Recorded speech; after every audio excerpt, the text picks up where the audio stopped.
สบายดีสวัสดี FC เบิร์ดทุกคนที่เฮามารับชมเบิ่งช่อง YouTube บ่าวบ้างเมื่อนี้บ่าวบ้างเดินทางมากับบ่าวนงไว้พี่น้องเนาะเดินทางมากับบ่าวนงกะขี่รถมานำกันไว้พี่น้องนี่ฮักกะฮอดกี่หนึ่งนี่เลยเมื่อนี้บ่าวบ้างสิมาอัปเดตให้เบิ่งสบายดีบ่าวนงสบายดีบ่สุขสุขคนฮักกะมาฮอดมื้อนี้เนาะมาก็มาฮอด วันนี้สิมาอัปเดตชีวิตของเงินแสดงแล้วก็บ่าวแตงโดยแล้วก็เห็นเพิ่นเผาถ่านอยู่เนาะมื้อนี้ก็ได้ วันเดิมอาชีพหลัก อาชีพหลักเพิ่นได้พ่อแม่พี่น้อง เพิ่นตั้งพี่ไปพี่น้องไปแล้ว ไปเนเติร์ด อ่า เนาะ เพิ่นมีความขยันได้พี่น้องเบิ่งกองพื้นเพิ่น ตรงขอบกองพื้นเป็นระเบียบ เป็นระเบียบเรียบร้อย เบิ่งพักเพิ่นแห้งเคี้ยวคักอันนี้ ผักกระไรเนาะไปเดี๋ยวเอาไปรีวิวอัปเดตให้เบิ่งก่อนเป็นเหยียบไผ่พุ่นเนาะไปพี่น้องมื้อนี้สิขึ้นไปสอบถามเพิ่นนำกันเด้อพี่น้องเด้อเนาะเบิ่งพามาเบิ่งโซนเบิ่งอันนี้ก่อนซองเบิ่งจักหน้อยหนึงหลังจากนั้นก็สิพาขึ้นไปหาอันสาวแดงอยู่ทางเทิงพุ่นแหละเนาะนี่โธ่ไก่มีเฮาบ่เนาะโซนพักเพิ่นนี่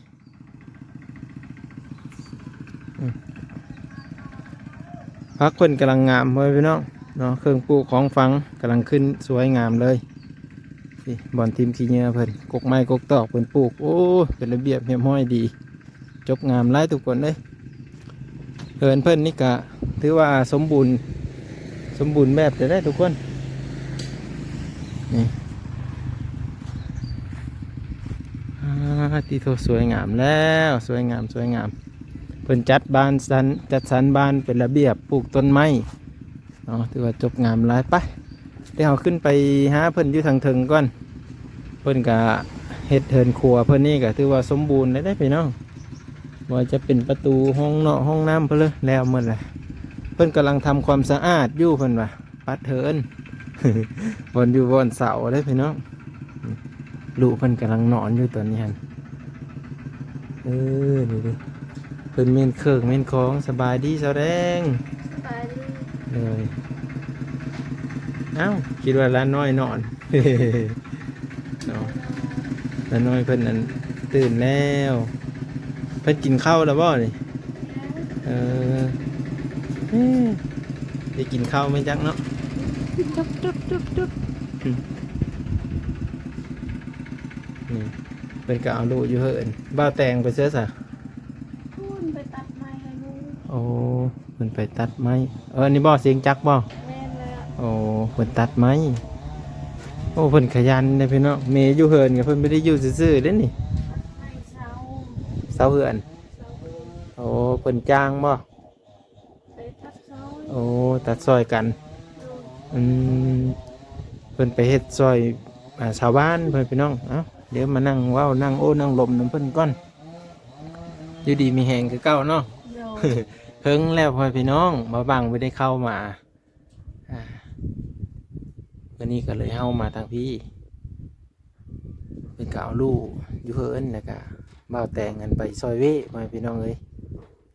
ถ้าว่านั่นก็สิไปถ่ายบรรยากาศแล้วเบิ่งอยู่เพิ่นเฮ็ดอันเวียกซอยไทยบ้านเพิ่นไปได้หลายมื้อแล้วบ่ ถ้ากระไปมัน โอ้ก็ไปมื้อนี้มื้อเช้านี่กินข้าวกับเพิ่นเลยเด้ ต้มปลา โอ้มีปลานำ ไปหาไปกัน ไปหวานกันน้อง โอ้ประมาณวันแฮบ่ โดยวันนี้ โอ้วันแฮเพื่อนพี่น้อง ปลาคอ อืมโอ้ปลาทางพี่ก็พอได้อยู่ได้กินอยู่เนาะ พอได้กินทันไปหา อืมน้องตัวเอง พูนอยู่ห้วยอยู่น้องนี่ โอ้ อยู่ห้วยพอได้กิน บ่าวแตงเขาแหละไป โดยไป โอ้ กับหมู ไปกับหมู่น้ำพลอยพี่น้องหาอยู่หากินเนาะ โดย ตามวิถีชีวิตชาวบ้านของเฮาแหละพี่น้องเลยนี่พักเจ้าก็งามเนาะ มางามเด้อ มีงามบ่นี่ หมอ ก็กว่าพัก200อยู่เด้สะ เอสซีบานเบิ่งในพักน้องแดงหันว่าซั่นเขียวงามเลยว่าพอ200เพิ่นกะน่าจะยังไม่ทันได้เคยปลูกเคยพังเนาะ เพิ่นก็จะเป็นน้องของสาวแดงนี่เพิ่นเป็นน้องเอ้ยแต่กระทั่งเพิ่นสาวแดงนี่แหละโอ้ยเต็มที่เครื่องปลูกของพังเพิ่นน่ะ เนาะพักงาเพนเลยไม่ได้ซื้อหมูเลยเป็นบ่อ๋อพอได้กินเนาะ โดย เพิ่นว่าพอได้กินเพิ่นพี่น้องยังขาดอยู่อย่างหนึงก็คือต้นกล้วยเรือว่ามีแล้วว่าต้นกล้วย ต้นกล้วยเพิ่นยังไม่มีได้พี่น้องอ๋อทางแสดงเนี่ยยังไม่ทันได้มีต้นกล้วยว่าซั่นสิอ่าได้เข้ามาเท่าหน้าจริงๆเอาเข้ามาให้เพิ่นนะทุกคนเนาะจื้อซอยบ้างๆนะเด้อ FC เอ้ยนี่อันนี้ได้แม่นเพิ่นเลยนี่ ยาลูก โอ้อย่าลูกเพิ่นต้องแช่น้ำไว้บ่ หมดเขาเลย มันหวานบ่ มันหวานเลยมันเขากิน อืม เต็ม เพิ่นก็เลยเอาแช่น้ำไว้เนาะ ใส่น้ำไว้มันเอาไปได้ เพิ่นมีสบายบ่ มันไอ โอ้เป็นไอเพิ่นก็ ไข่ ชนก็ไปกินกอกก็ไป อืมแต่เดี๋ยวนี้ไข้แน่แล้วบ่ ขายแน่ เอาเอายาให้เพิ่นกินเนาะ ป้อนยาเลยได้ให้มันกิน อืม อันนี้ยังไม่ได้ให้มันกิน ตอนเช้านี่ ลืมแล้ว เฮ็ดเนาะเฮ็ดเวลาเว โดยอาบน้ำก่อนแล้ว ยังไม่ได้ให้กินยา อืมเพิ่นยังไม่ทันได้เอายาให้ลูกกินไปพี่น้องต้องอาบน้ำแต่เช้าบ่ โดย โอ้เพิ่นอาบน้ำแต่เช้าไปพี่น้องน้องบุญมีกะยังไม่ทันได้เข้าไปหาเพิ่นหลายมื้อเลยเด้ทุกคนหลายวันเลยวันนี้ก็เลยมาหาทางสาวแดงเพิ่นเนาะเยี่ยมยามถามข่าวกันนี่แหละเฮ้ย FC ได้เห็นได้ชมนำกันเนาะแม่นจะกินข้าวหรือไม่จังนะเจ็บเนาะ กินแล้ว ป้อนข้าวแล้วบ่หรือว่า ยังไม่ได้ป้อนเขาเลย โอ้นี่ ให้มันหอด4 เดือน อันนี้ยังกินนม อืม โอ้เพิ่นยังกินนมอยู่ไปพี่น้อง อืม เออ มีเดือนดับ จะให้ ที่ไปเป่าเลยตอนเล็กนี่ เป่าอยู่ในบ้านนี่บ่ พูนเขาอยู่นอนในนานะ เออเฮ้ยเย้ยหมอเป่าก็อยู่ในคนในบ้าน โดยคนในบ้านแหละ อ๋อ เขาออกนอนอยู่หน้า เพิ่นนอนอยู่หน้าเนาะ โดยไม่ได้นอนอยู่บ้าน อืม มีแติเฮือน เฮ้ยหนาวบ่ ไกลเติบไปเป่า ประกันอุ้มย่างไป ย่างไป บ่าวแต่งก็ไปนำบ่ ไปแล้วเดือนดับ เฮ้ย ชื่อเราไป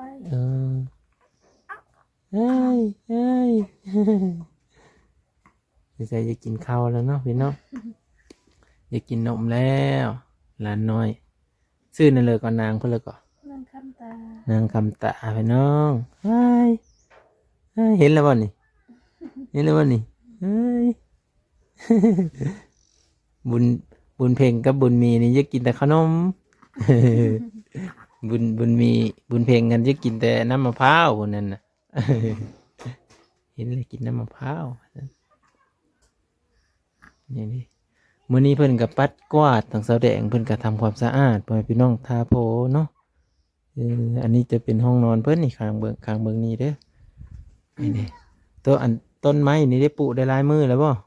ที่เราเห็นอยู่ลุ่มนี่ อันนี้ แน่นนี่ต้นซุมนั้นเลย ลายมือแล้วจัง โอ้บ่าวหลาซื้อมาเฮ้อบ่ โดย เพิ่นกะอ้ายเพิ่นเฮามาแล้วเพิ่นซื้อต้นไม้มาให้เพิ่นปลูกไว้พี่น้องอีกประมาณ 4-5 ปีข้างหน้านี่คืออุดมสมบูรณ์โดยหมากไม้เนาะพอดีลูกสาวใหญ่กินหมากไม้ เนาะเอ้ย ไม่ได้ใช้นอน เย็นนะเนาะ เย็นนะ กลางคืนก็ไม่ได้ให้แต่ว่า บ้าเมื่อคืนนี้ไม่ได้ให้ เมื่อแรงแล้ววันศิลเนาะ มันหายแล้ว วันศิลน่ะส่วนหลายเด็กน้อยเนี่ยมันจะให้ทุกคนเลย มันหายแล้วมัน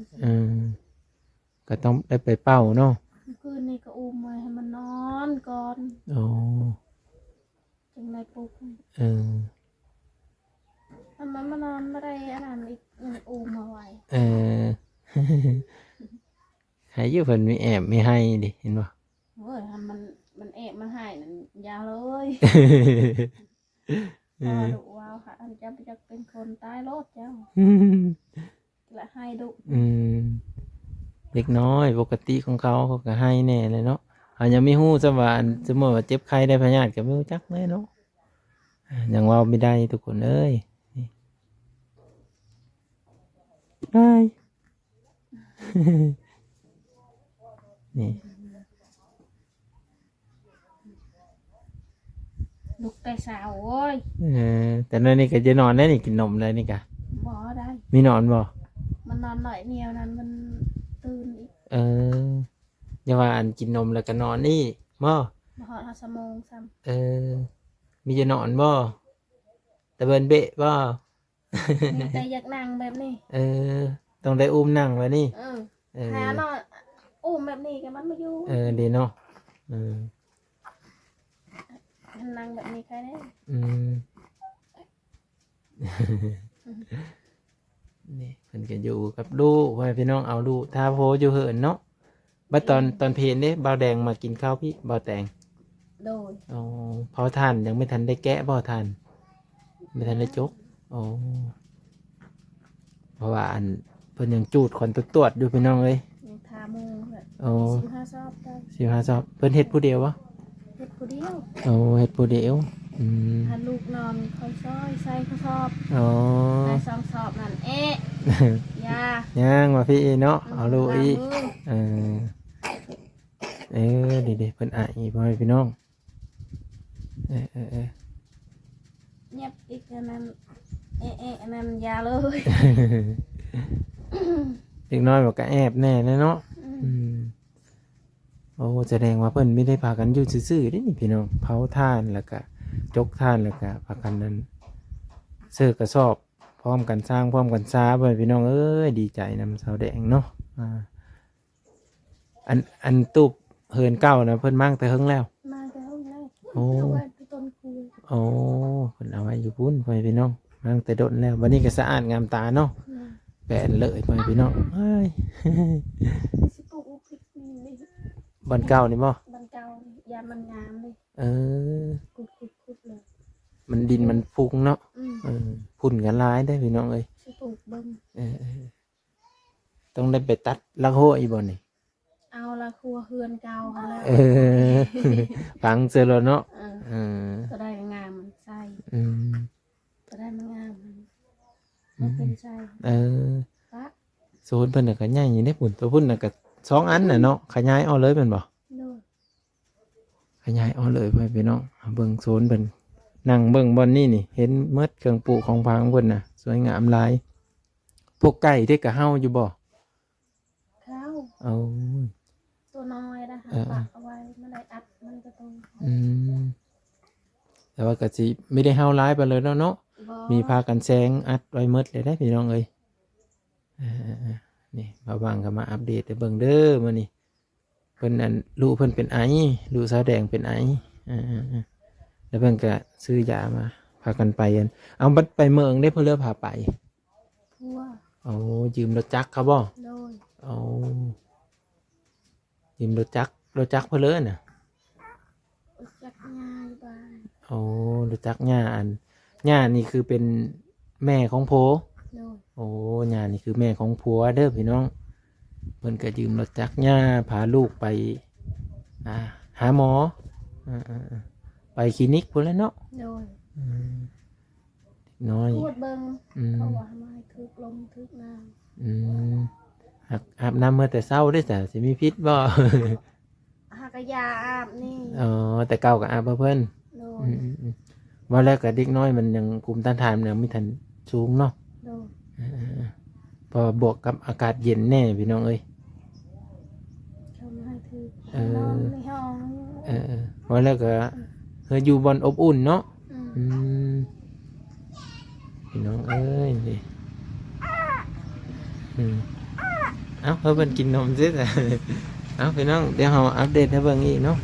เพิ่นอันเอานมมาลูกเพิ่นก้อนพี่น้องเอ้ยตัวนี้น้ำกินบ่ตัวนี้ น้ำอาบลูก โอ้น้ำอาบลูกอาบใส่คันสามนี่เลย บ่ได้ ก็เฮ็ดแบบเก่าอันนั้นเนาะ โดย เออขวายมีเฮาบ่เนาะ อย่างเลาะอยู่มันคือเคี้ยวงามแท้ สิวะ นี่เห็นป่ะ บอนอยู่บอนเสาเพิ่นเด้ออันนี้เหินสารของสาวแดงเพิ่นพี่น้องเอ้าเบิ่งทางในเด้อสาวแดงเด้อปุ๊เบิ่งทางในก็สะอาดน้ำตานี่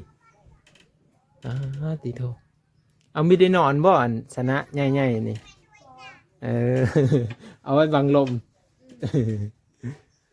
อันนี้คือห้องนอนของเพิ่นไว้พี่น้องแนวลงมาข้างนี้ก็จะเป็นเหินครัวอยู่พี่ก็แก้มะขามคล้ายคือกันเนาะ โดย เออแก้มะขามคล้ายคือกัน FC ทุกคนปุ้นอยู่ทางลุ่มพุ่นเบิ้งเดี๋ยวพาย่างเอาไปเบิ้งเด้อสีรีวิวเขาเบิ้งเลยได้มื้อนี้นะอันนี้จะเป็นบอนอันตรงน้ำนี่สาขาเนาะโอ้ไอเดียคักไอรีบไว้พี่น้องนำไปใช้ได้เลยได้นี่อัดตัวนี้เนาะแล้วก็เพิ่มมันโล่งไปพุ่นตัวนี้บ่าวแต่งเฮ็ดเอง บ่สร้างเฮ็ดให้ เอาสร้างเฮ็ดไว้พี่น้องนี่เด้อประมาณนี้เด้อ FC ทุกคนเนาะเดี๋ยวอันมาว่างก็สิอัปเดตให้เบิ่งโตเฮือนครัวแล้วก็ห้องน้ำเพิ่นน้ำพอพี่น้องเนาะเพื่อให้ FC ได้เห็นเนาะว่าเฮือนสาวแดงเพิ่นก็มีการพัฒนาขึ้นหลายนะไปเดี๋ยวติดตามเบิ่ง FC ทุกคน